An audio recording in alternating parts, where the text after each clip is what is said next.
اس بار وہ ملا تو عجب اس کا رنگ تھا، الفاظ میں ترنگ نہ لہجہ دبنگ تھا۔ ایک سوچ تھی کہ بکھری ہوئی خال و خط میں تھی، ایک درد تھا کہ جس کا شہید انگ انگ تھا، ایک آگ تھی کہ راکھ میں پوشیدہ تھی کہیں، ایک جسم تھا کہ روح سے مصروف جنگ تھا۔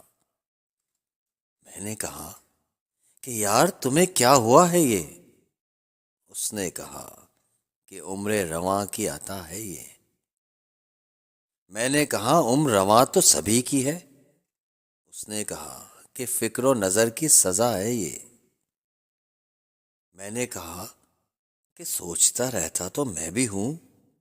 اس نے کہا کہ آئینہ رکھا ہوا ہے یہ، دیکھا تو میرا اپنا ہی عکس جلی تھا وہ شخص میں تھا اور حمایت علی تھا وہ۔